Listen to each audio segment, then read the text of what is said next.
warahmatullahi wabarakatuh. Innal hamdalillahi nahmaduhu wa nasta'inuhu wa nastaghfiruh wa na'udzu billahi min shururi anfusina wa sayyiati a'malina. Man yahdihillahu fala mudilla lahu wa man yudlil fala hadiya lahu. Asyhadu an la ilaha illallah wahdahu la syarika lah wa asyhadu anna Muhammadan abduhu wa rasuluhu alladzi la nabiyya ba'dah. Qala Allah ta'ala ya ayyuhalladzina amanu taqullaha haqqa tuqatih wa la tamutunna illa wa antum muslimun. Ya ayyuhan nasu taqu rabbakumul ladzi khalaqakum min nafsin wahidah wa khalaqa minha zawjaha wa batha minhuma rijalan katsiran wa nisaa wattaqullaha alladzi tasaaluna bihi wal arham innallaha kana 'alaikum raqiban. Fa in asdaqal hadithi kitabullah wa khairal huda huda Muhammadin sallallahu alaihi wasallam wa syarrul umuri muhdatsatuha wa kullu muhdatsatin bid'ah wa kullu bid'atin dhalalah wa kullu dhalalatin fin nar. Ajaranillah wa iyyakum minadh dhalalati wan nar.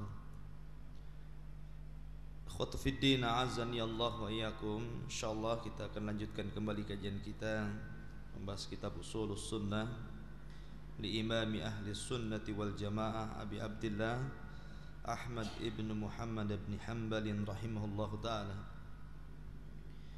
Qala rahimahullahu ta'ala at-taslimu lin-nusus wa illam na'lam tafsiraha.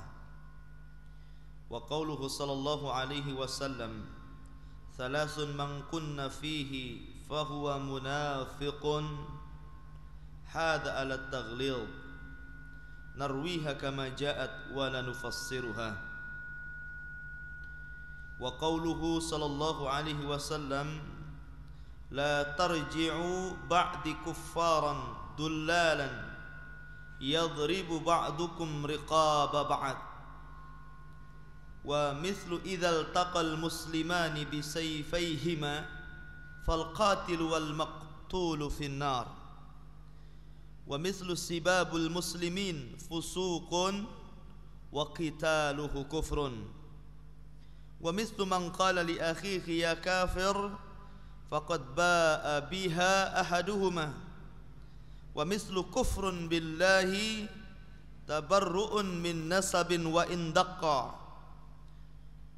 wa nahwu hadhil ahadith mimma qad sahha wa hufidh fa inna nuslamu lahu wa illam na'lam tafsiraha wa la natakallam fiha wa la nujadilu fiha wa la nufassiru hadhihi al-ahadits illa mithla ma ja'at la narudduha illa bi ahaqqin minha. Di sini ada satu bab tentang bab at-taslimu lin-nusus, yaitu berserah kepada nas-nas wa illam na'lam tafsiraha, walaupun kita tidak mengetahui tafsirnya.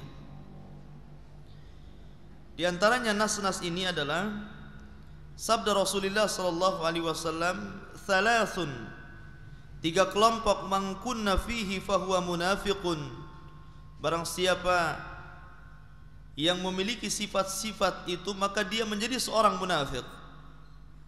Hadza ala taghlid, ini untuk menakut-nakuti dengan keras. Kita meriwayatkan sebagaimana datangnya dan tidak perlu kita tafsirkan. Jadi siapa yang memiliki sifat ini maka dia munafik. Di sini Rasul tidak mengatakan apakah dia nifak besar apakah dia nifak kecil. Tapi Rasul mengatakan fahuwa munafiq, maka dia munafik. Ini sebenarnya untuk menakut-nakuti.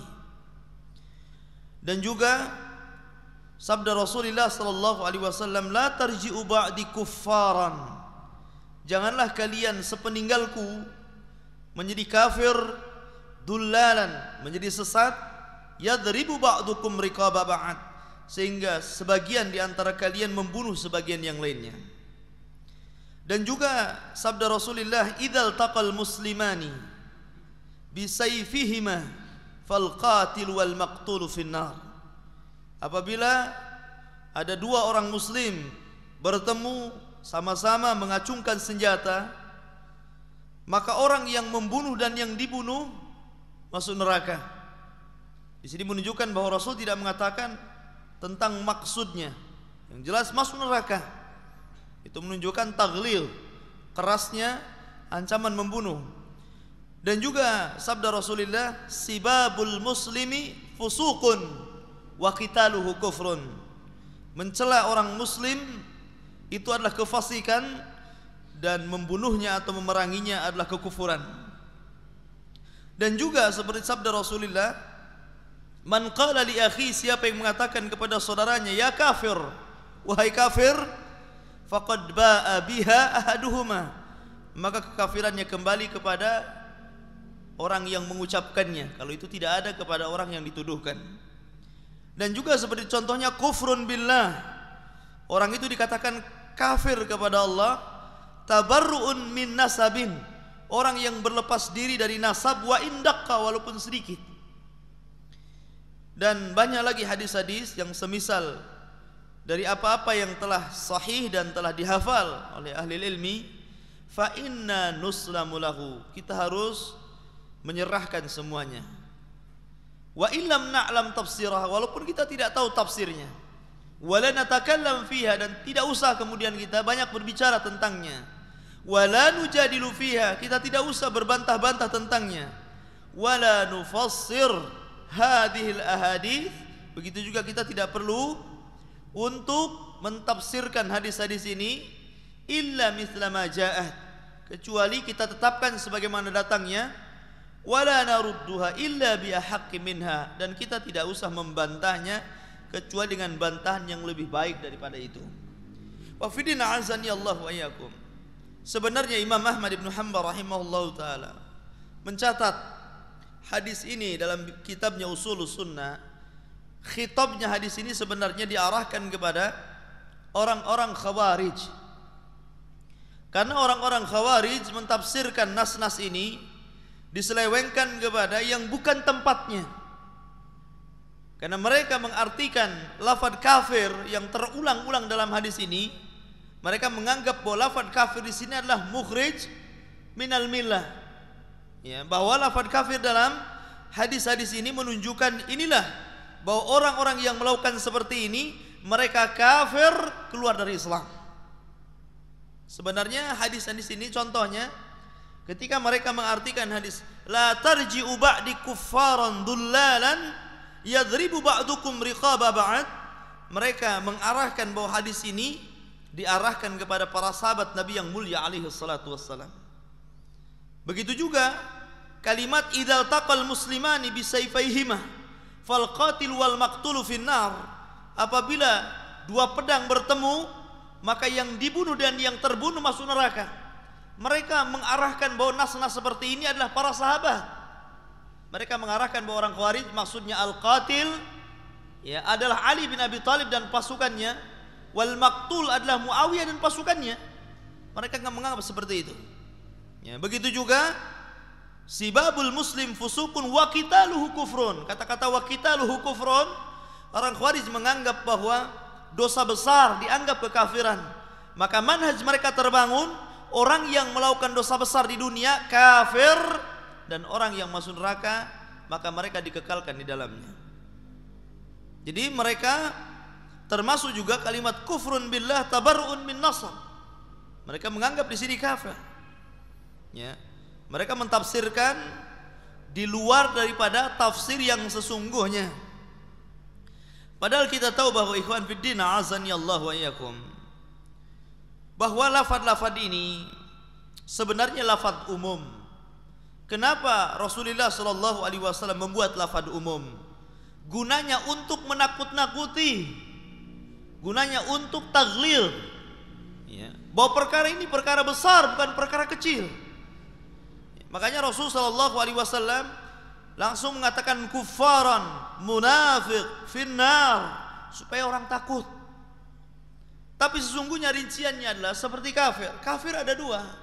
Ada kafir mukhrij minal millah, ada kafir kufrun duna kufrin. Ya. Artinya ada kekafiran itu yang mengeluarkan pelakunya dari Islam.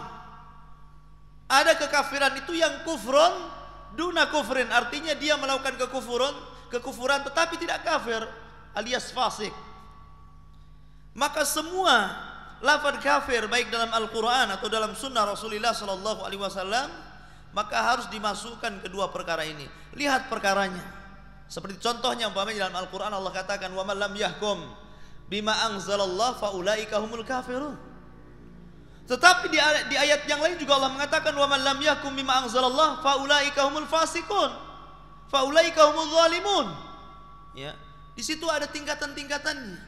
Sementara orang-orang Khawarij menganggap bahwa wa man lam yahkum bima anzalallah faulaika humul kafirun. Mereka memutlakkan lafaz kafir. Siapa yang tidak berhukum dengan hukum Allah, dia kafir, keluar dari Islam. Ya. Mereka tidak paham tafsir seperti ini. Wan fidina azani Allah wa iyyakum. Maka berbicara tentang masalah kufur ataupun kekafiran, bahwa secara bahasa lafaz kufur itu adalah at-taghtiyatu was-satru, artinya menutup atau menutupi.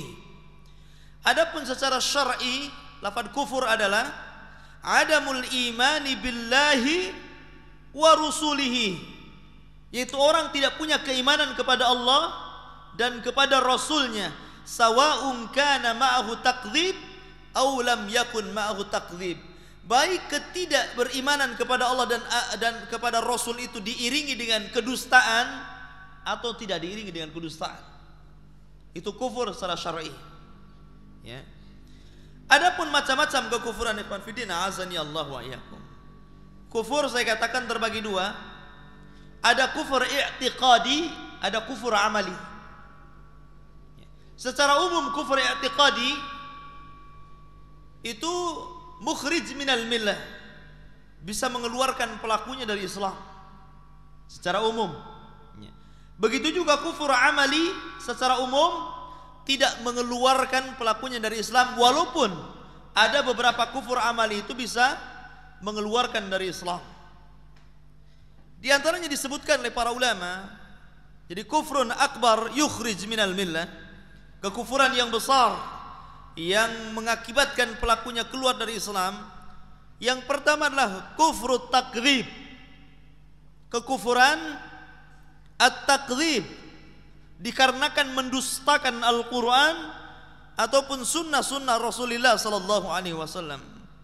Sebagaimana firman Allah Azza wa Jalla dalam surat Al-Ankabut ayat 68, Allah katakan, "Wa man adzlamu mimman iftara 'ala Allahi kadziban aw kadzdzaba bil haqq lamma ja'ahu alaysa fi jahannama mathwal lil kafirin."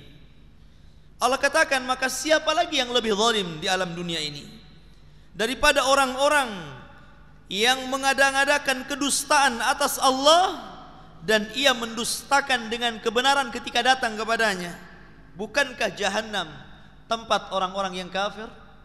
Maka di sini dikatakan bahwa orang-orang yang mendustakan atas nama Allah atau mendustakan al-haq, kebenaran, maka orang ini dimasukkan ke dalam jahanam dalam kondisi kafir. Jadi kufru takdzib, hati-hati.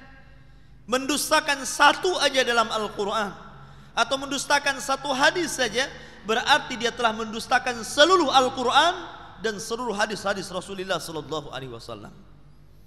Ya, jadi kita tidak boleh mendustakan Al-Quran ataupun sunnah walaupun